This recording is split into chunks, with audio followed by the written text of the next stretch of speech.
You may have heard that Thomas Perry, the best-selling mystery writer, died this week at age 78. I was immediately saddened by the news, not just for the passing of a skilled, dependable, and imaginative author, but for the loss of someone who had become a friend.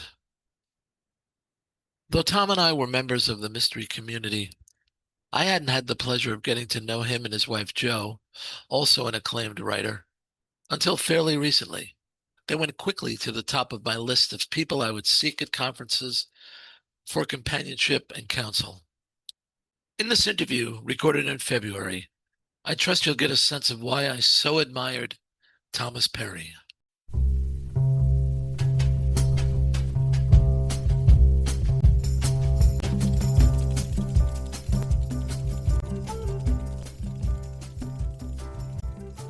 Hello, this is Writers at Work, a podcast for readers and writers about the joys, heartaches, challenges, and satisfaction of the creative writing process. I'm your host, Jim Fusilli.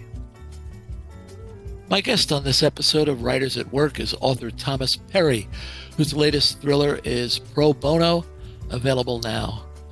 Thomas had a long, exemplary career as a mystery and thriller writer. His debut, The Butcher's Boy, in 1983, won the Edgar Award for the best first novel from the Mystery Writers of America. It was the first in a series in which 3 subsequent novels appeared 3 separate decades apart. His Vanishing Act, featuring his reoccurring character Jane Whitefield, a Native American who helps situations, was named by Parade magazine as one of the 101 best mysteries of all time. Tom, who has a PhD in literature, wrote and or produced for such TV shows as Star Trek: The Next Generation and Simon and Simon. He's enjoying well-deserved attention these days, thanks to the FX series The Old Man, based on his 2017 novel of the same name. We of a certain vintage applaud Tom for creating a hardy protagonist who is AARP eligible, but hardly in need of assistance. Since then, he's published 8 more novels, including additions to The Butcher's Boy and Jane Whitefield series. Last year's Hero introduced readers to Justin Poole, a private security agent for Hollywood celebrities and the 1%. Booklist, Kirkus, and Deadly Pleasures magazine called Hero the best thriller of the year.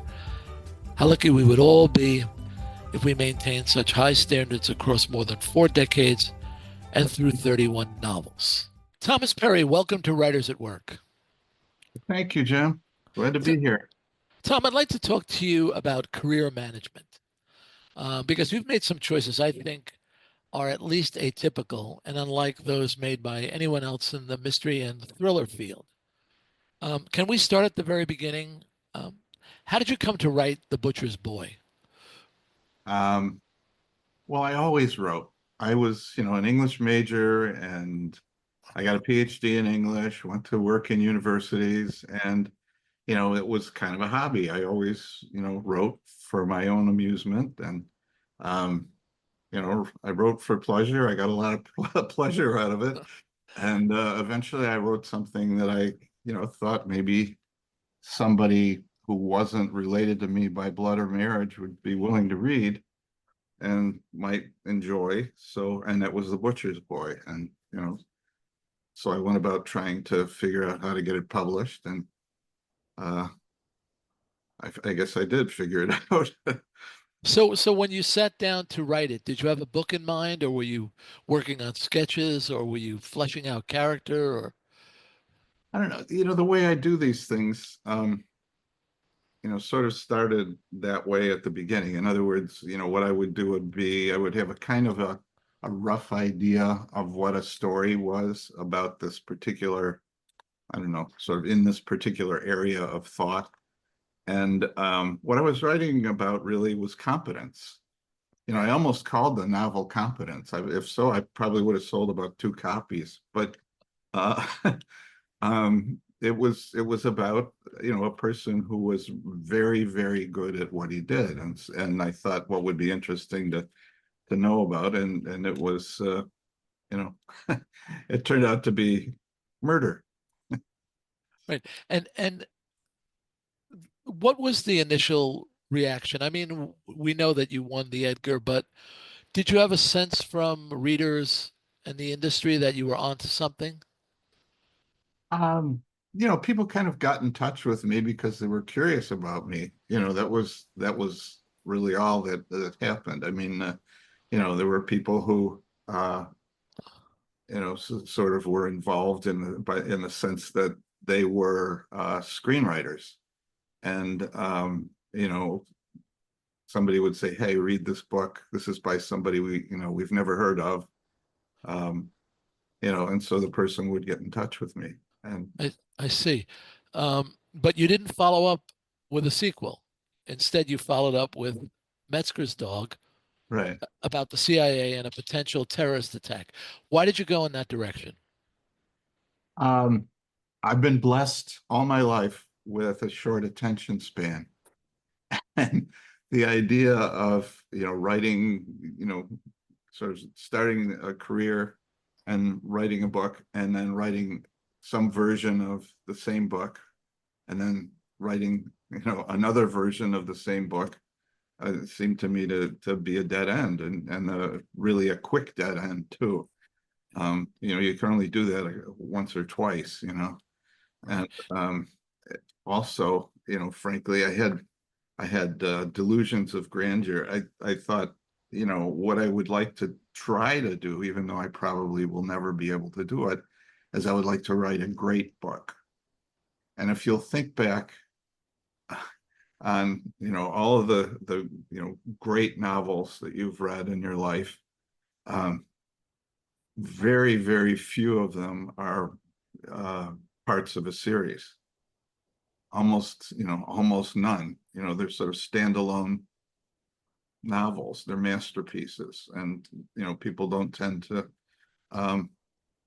write those as number 12 in a series. So I thought that would be the best thing to aim for. Not that I thought I could do it, but I thought you know you have to leave the door open for you know the great literature fairy to come in.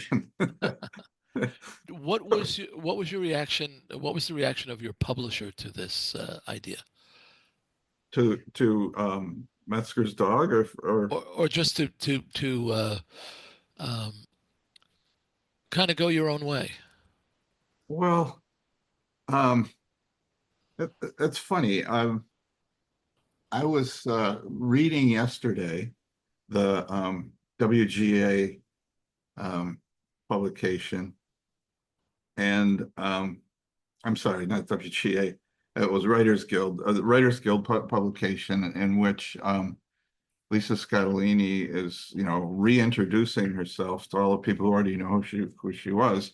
But one of the things that she said about her own career was that at a certain point in her life, fairly early on, she realized that she had to drive the bus herself and that she was the bus.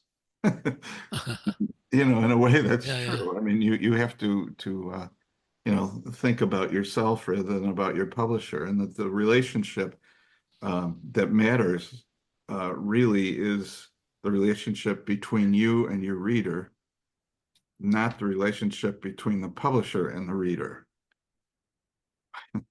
And right. it naturally follows that the relationship that's most important uh, to you beyond that is probably not your publisher. Yeah. You know, When did you become a full-time novelist? uh, um, well, that's sort of hard to tell. I mean, at a certain point, the big break for me was when my wife and I both worked at the University of Southern California at that time, and I had been there for, I don't know, a few years, and she had been there for a couple of years, and we actually had offices on the same floor. And at a certain point, the 1984 Olympics were coming, and the police asked the university if they could have the corridor of offices where ours were during the summer, beginning, as soon as school was out, to prepare for the Olympics, because they would have observers and, spotters and presumably probably snipers Snipers. there to protect, the athletes, because it overlooked an athletic field. And so we thought about, they said, we'd like you to give us your offices for the, and leave for the next month or so. And we thought about it, and then we said to ourselves and, ultimately to the university, yeah, fine, but we'll never come back. And so at that point, I think, I was thinking in terms of being a full-time writer of one sort or another. And what had happened was that I had maybe, I don't know, 5 or 6 months before that, gotten a call from a guy named Jim Corris, who was the vice president at Universal, in charge of current programming, television programming, and marketing. And, he asked me if I wanted to write for television. And so, sort of long story short, I, I went down the hall and asked my wife what she thought. And we kind of said, her father was a comedy writer. And so she had at least seen a script. I had never seen a television script. I didn't know what they looked like or what they were, supposed to do and so on. She said, well, go and talk to them and see what you think. And if you run into trouble, I'll help you. I've at least seen a script. So I did write, go and see him, did get an assignment to write a script. And I did kind of get in trouble, and she did help me. And then we were partners writing in television for 11 years. So we got a fairly good dose of that. Would you mention the programs you wrote for? Oh, we started out with Simon and Simon. That was the original thing. It was a weekly 1-hour show Right. in which two brothers were detectives. And in a sense, there were sort of two halves of one character. There was a kind of easygoing older brother who was played by Gerald McCraney, and there was a younger and more classically handsome actor named Jameson Parker, who played the other brother, and he was kind of a part-time law student sort of guy. And it was a fun thing. We did it for about 3 years, and then our bosses got a different deal at another studio, and they sort of asked us to join them, and so eventually we did. And we wrote a couple of shows which lasted a year each. One was called Sidekicks. It was about a little boy who was a karate champion, and it was played by the national karate champion, Ernie Reyes Jr. And basically his father was a cop, and so the episodes all kind of involved a situation where they would see something going on and that was illegal and violent, and the cop would go and would say, stay in the car, Ernie, and he would go and try and handle it. And of course, somebody would pop up from behind and hit him over the head or something, and Ernie would not stay in the there. So he would go and beat hell out of the, out of the bad guys and save the day. And then there was another show after that, which was called The Oldest Rookie with Paul Sorvino.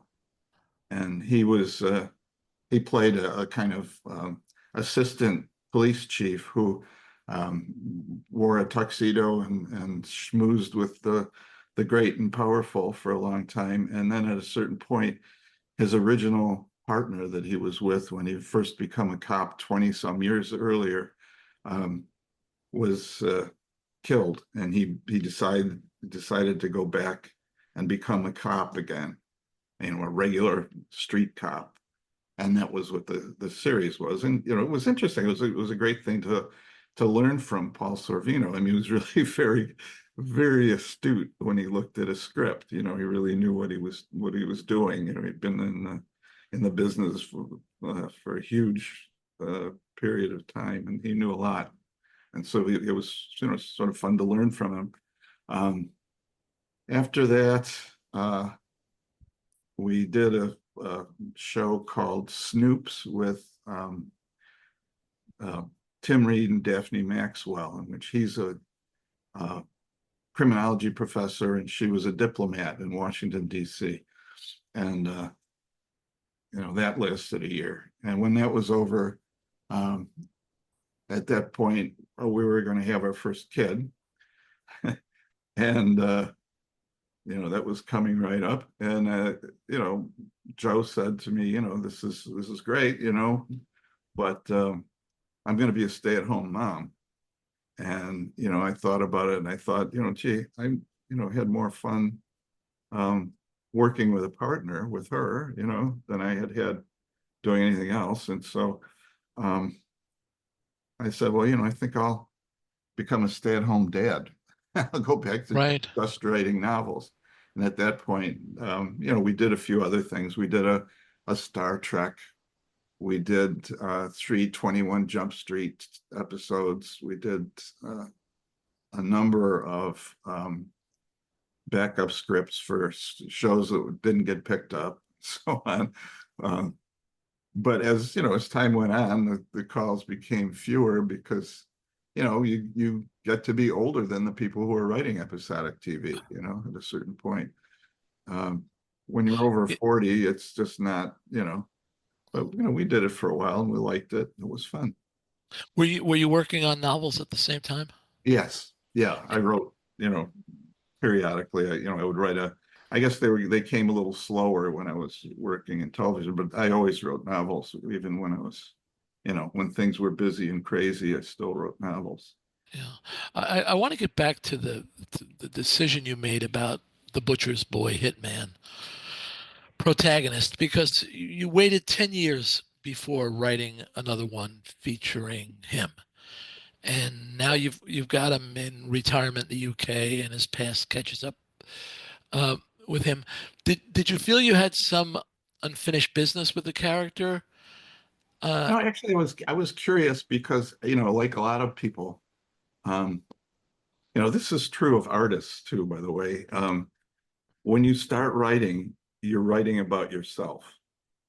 You are writing, even though it's such a wildly different thing from my own life. In a way, your narcissism is part of what causes you to write these stories at the beginning, early in your career, and only later do you learn to get some distance.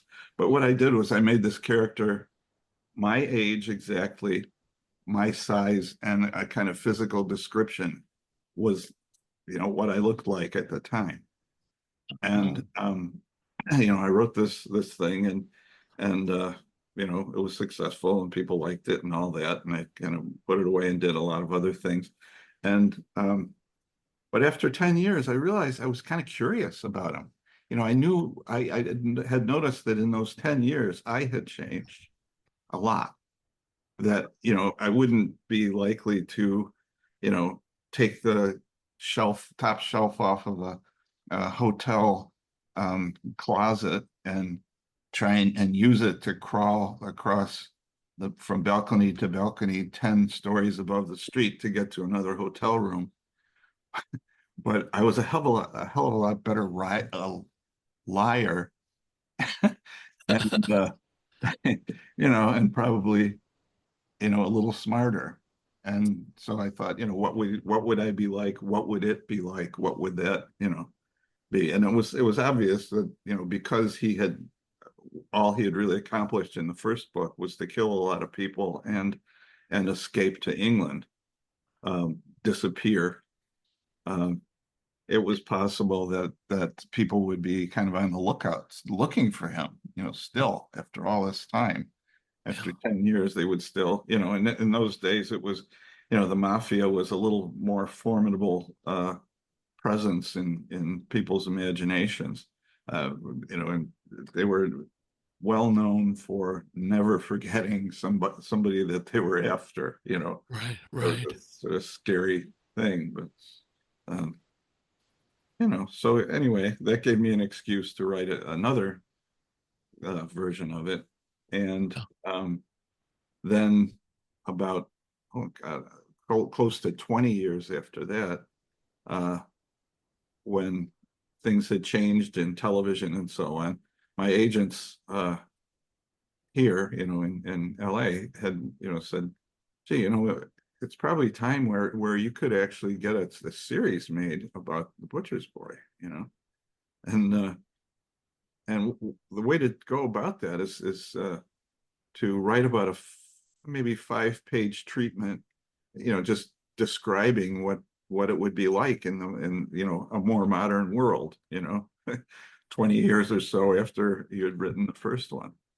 And so I did that. I was writing this, and then the synopsis or the treatment, you wasn't a couple of pages. It wasn't 5 pages. It was like 8 pages. And when I was done with it, I thought, geez, that would really be a fun story to write. It would be, So I wrote the third one, and it was, three of them in 30 years, and then about 10 years later, I wrote another one. And that was so it's a 40-year book, I guess. Right. Right. Now, how did your grasp of craft change over the years?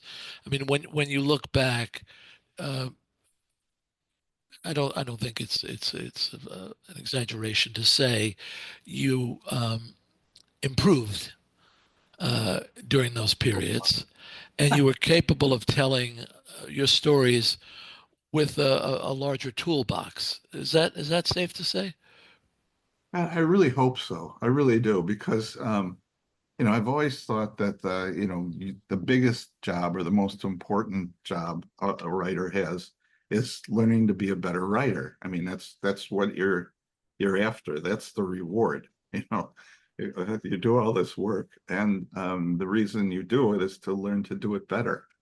And geez, I hope I do it better. I don't know. I think you try, and there are drawbacks. I mean, as you get older, you can't work as long a work day and recover and get as much done as fast, I think.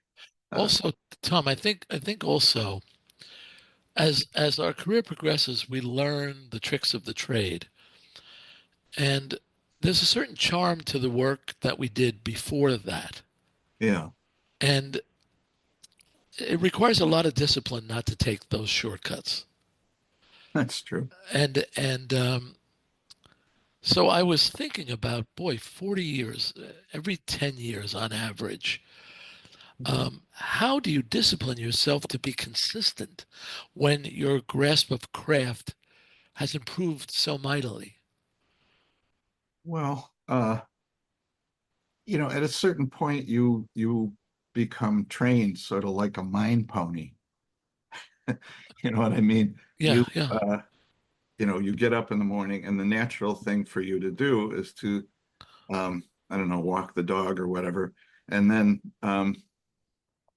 you're aware at that moment that you're going to write.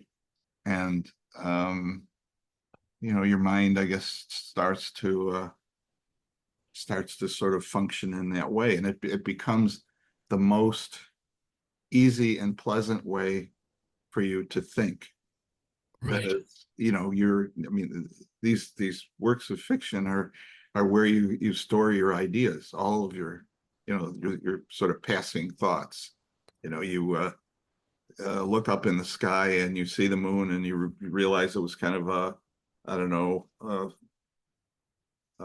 humid night, and there's a huge ring around the moon, and you look at it, and you've seen it before, but every time you see it, it's a little bit different. Right. And you try to describe it or try to describe the feeling that it causes, and when you look up and see it, and you just get better and better at the description, or you try to. You Right. know? Yeah. Yeah. Then in your career, you then went towards a more compact way of doing things. Sleeping Dogs was the first of 10 novels you did with Random House. Um, who was your editor at Random House? Uh, First it was Joe Fox. Joe Fox was a really interesting, entertaining guy. He had been the captain of the Harvard swimming team, and that sort of thing. And he was, he had been quite an athlete. He was a little older than I was, quite a bit older than I was. But when I met him, they shipped me to New York to meet everybody at one point when I had uh, written another set of books. And he looked at me and he said, I thought you'd be bigger. which was kind of funny. I mean, one of the things that he did, he and a couple of friends of his were the first people down to dive down to the Andrea Doria after that sank. Good Lord. Yeah, he was, he was quite a guy, and he was my editor for a while, and then kind of one of the things that he did was he had his office door open at Random House, and but he would pile up newspapers on the front of his desk. He had a big desk, and he would put, the piles of newspaper would be like 2 feet high. So basically, he wasn't visible to people walking past, one way or the other. And and he actually died at his desk one Oh day. no. So, it was a terrible, sad thing. He was a terrific editor. He had a real sense of things. But he, I should have shut that off. That was my phone. um, he after he died, Kate Medina took over for him, which I think in her case it was, you know, she was also a very, very good editor, but I suspect she was probably taking one for the team, you know.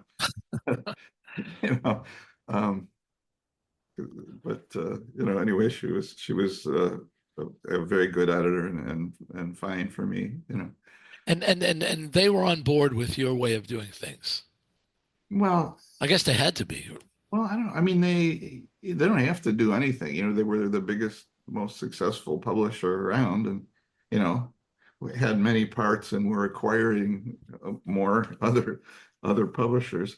Um, but I think having a real close and constant relationship with me would have been painful to both of us. I don't as a rule, I've never told anybody what I was writing at the time until recently, and didn't want to talk about it, and didn't, I would finish a book and do the best job I could on it, and then I would send it in, and they would either decide to, you know, continue or not. Right, right. Now, then you begin the Jane Whitefield series, and Uh-huh. you did 5 books in 5 years. Right. Did you like settling in like that? Well, it was I still had those delusions of grandeur that I was telling you about. And I thought, that I wanted to, do the best kind of books that I possibly could. And it never really occurred to me to do a series to that point. Up to that point, I thought, that's not something I want to do. And I then what happened was Joe Fox gave me a call, as editors sometimes do. Every once in a while, they'll call you up and they'll say, "Working on anything?" Like, no, I've stopped eating. Um, And so I told him what I was doing, which was I had written the first Jane Whitefield novel, which was Vanishing Act. When I was done, I realized I was done with that story, but I wasn't finished with that character. That is, I was still extremely curious about her, and I was still doing a lot of reading, and I had started writing another book, another I don't know, adventure of hers. And I told him I was, that was what I was doing, and he said, "Well, yeah, I mean that's an interesting idea, and see what you think, and see if you can finish it and whatever." And he called me back about 15 minutes later, and he said, "How'd you like to make it 5?" Wow. And, and I said, you know, um, because I had such high principles, I said instantly, "What does it pay?" and and he told me, and I said, "Okay, I'll do it." You know, and it just seemed like a smart, practical thing to do, and so at that moment I did. But what he said was, "Okay, the way this has got to work is that you've got to have a usable, a printable uh, manuscript on my desk on June 15th every year for 5 years." And by the time that was over, I was handing them into Kate Medina, and so that was, it was slightly different, but I mean, also a good editor. There was we had no troubles or problems or anything. Um, and those 5 books were done, and when they were done, I was really eager to do other things. I decided that I, I had all of these ideas for standalone novels that were just sort of backing up in my brain, and I proceeded to go on to do a bunch of those. And I was wondering, Tom, how much your childhood affected the way that you went about the Jane Whitefield novels. I should mention that you're from Tonawanda, New York, north of Buffalo, and the Seneca Nation has a presence in that town. And Jane is Seneca. Were you interested in Native American culture as a child? yeah, I mean, it was, it surrounded us in a way. I mean, it was a peculiar place. It was um, right along. We were brought up right along the Niagara River, which is between Buffalo and Niagara Falls, approximately the same distance in either direction. And right across the river from us was Grand Island, and that had always been a place where things happened, important things.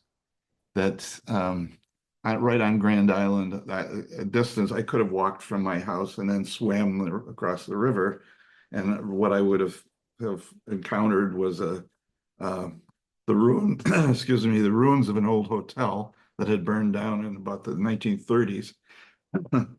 But beyond that, right in that same area, it was a very rare deposit of flint that was really easy to get. And Uh, so not only was this a place where, if you were at the very tip of Lake Superior in the Midwest and got into a canoe and headed eastward, you could go from lake to lake, and you would finally end up in the St. Lawrence River and out into the ocean, out into the Atlantic Ocean. And the only place where you would have to get out of your canoe was the what they called the carrying place of Niagara, which was, essentially you have to walk around the falls. You can't go over the right. Niagara Falls in your canoe and expect to get anywhere except heaven. And, but that was really, that was the only place. It was an important place. It was like a choke point. It was a strategic area, and lots and lots of things happened in these places, which so there were lots of arrowheads and things lying around still after those years. And, kids used to find them. But my parents at a certain point they were elders in the Presbyterian church in Tonawanda.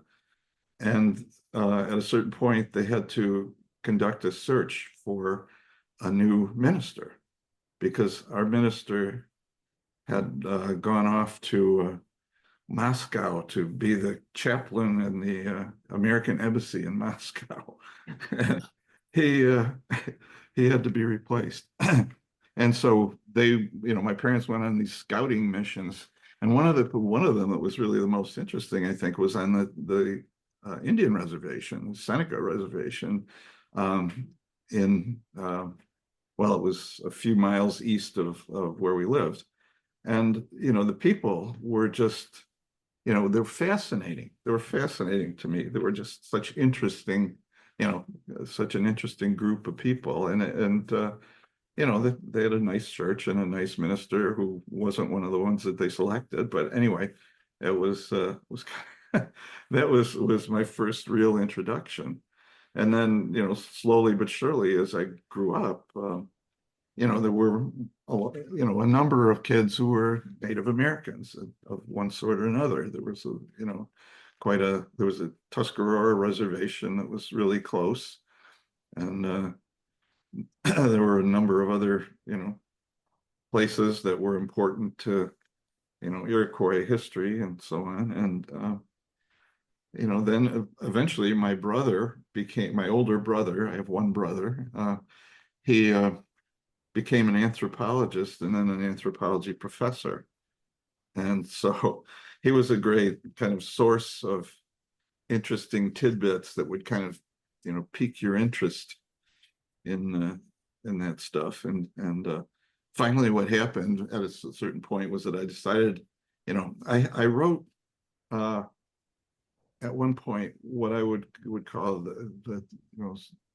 what I was intending to do was write the ultimate California earthquake novel.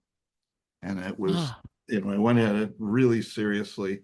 And I, ended up with, I think it was a manuscript of 360 pages, and I was nowhere near finished. And I started to have a terrible suspicion. And the suspicion, made me ask my wife to take a look at the manuscript and, see what she thought of it. And she dutifully did that, which is wonderful advantage of having somebody who's written television with you. Yeah. You begin to lose your ego because it's been so battered. and that the person that you're talking to who has worked with you will tell you the truth, which is an amazingly huge task, and particularly if you're married to the person. But she looked at it and read a bunch of it, and then finally said, Tom, this is so boring that I can't even finish it. I can't, And I set aside that book, and I decided, what am I going to do? I want to write about this area that we grew up in, and I want to sort of understand it and feel it. And I realized very quickly that the most interesting things that had ever happened in that area happened before there were any Europeans. It was, it was really a Native American place. And so I ended up creating this character, inventing this I don't know, I guess what you do really is you build the character. You're making it out of parts, sort of. And I wanted to, at the same time, I wanted to write about a female protagonist because I never had done that. And I wanted her to be Native American because it allowed her to see the landscape in several different ways at once. That is, she would know that, routes 5 and 20 go across the state. But what she knows that other people don't know is that was a section of an Indian trail that the Iroquois maintained, which led from one end of the state to the other. And, every, I don't know, few, like maybe every 150 miles or so, there's a different, a different nation, Right. where they could communicate and did communicate by runners. And, it was, to her, it would be the Wagoinu, which was the name of the road. It was really the trail to war. It was, where you if you were going west, you would go across the state into what is now Ontario, and uh, fight the people there. Yeah. But this childhood is such a rich vein to tap into, and it's always there for the writer.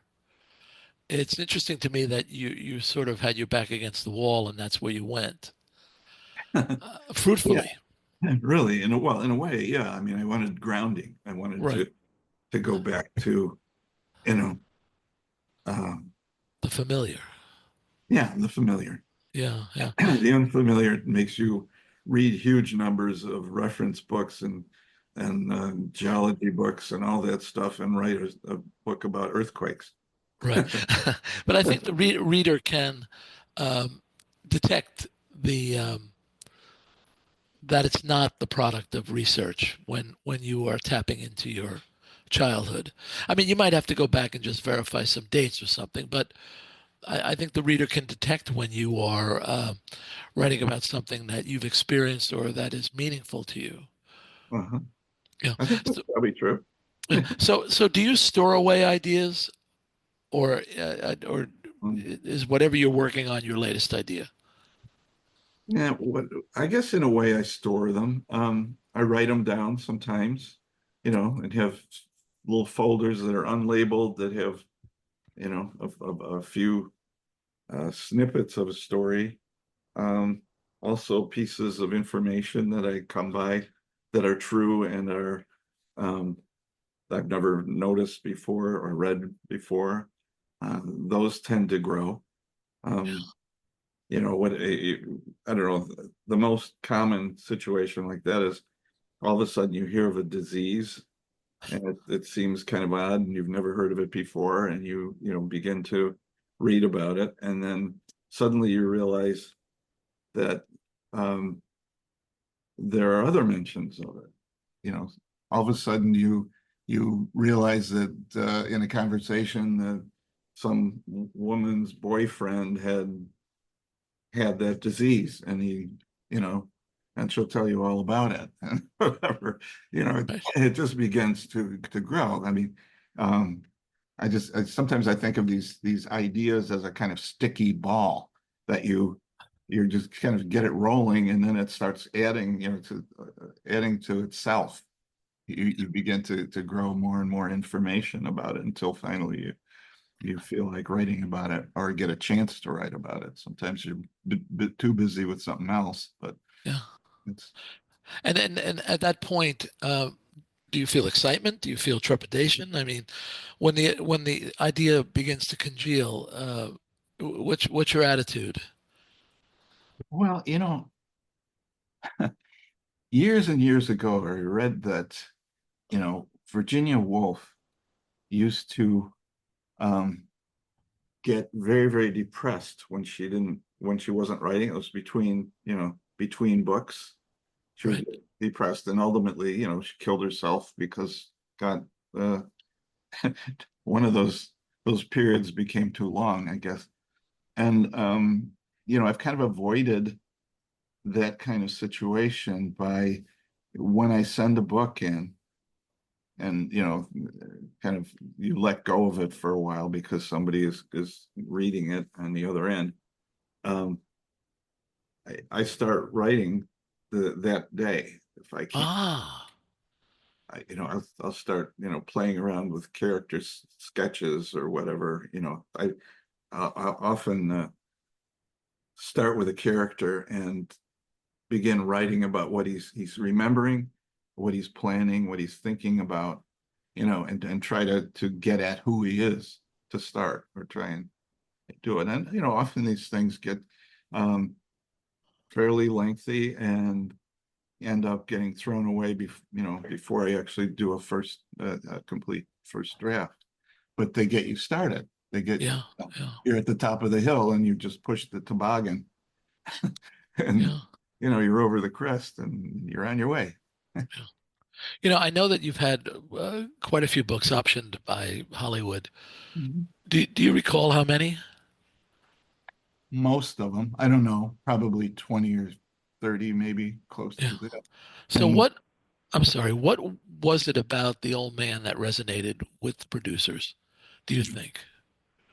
um, they liked the initial character, the character that Jeff Bridges played. And I remember, having Warren Littlefield said, I was talking to him on the phone when we were deciding whether they wanted it and whether they wanted, uh, whether I wanted them, which of course I did. Um, it was that he's a hero, that in spite of all the sort of crazy stuff that he does in the, various parts of the book, and, he gets terribly angry and got that, which is what got him in trouble in the first place. But he's a hero. This is what those guys are. This is what they're like.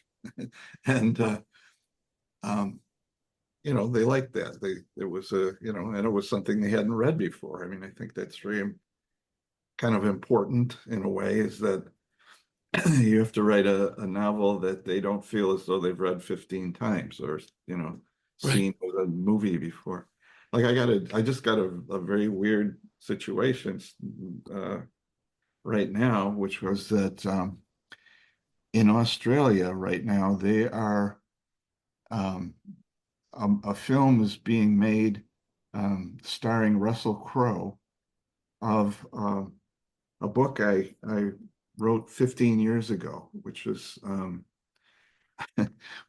called Strip when I wrote it, and they're making a movie of it now in along the Gold Coast in Queensland, and Russell Crowe is the star, and I got to the point where I just sort of had forgotten most of the things about that novel, and it was resuscitated. And they started filming about a week and a half ago, and that was a strange thing. I think I know what probably attracted them to make that film, which was the character of um, the sort of central character is an aging small time gangster who owns a strip club, and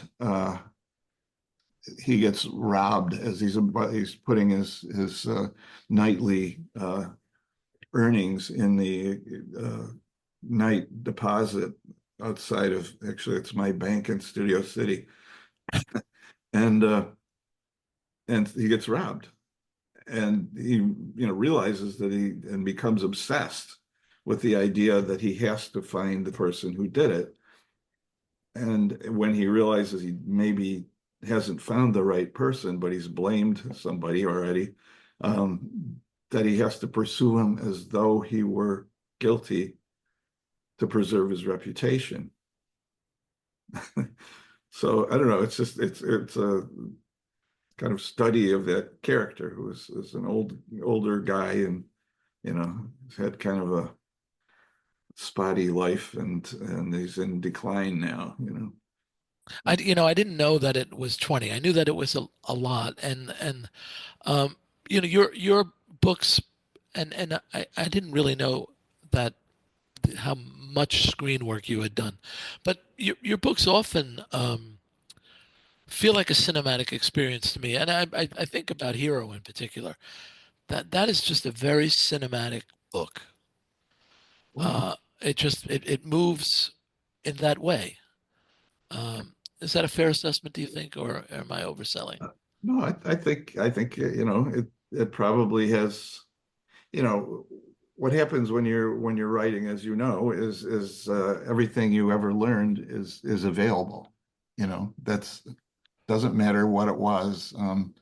You once had a job being a really good tune-up man in a car for cars or something like that, and that comes back to you when you're writing about something, and you use it. You just use whatever you have.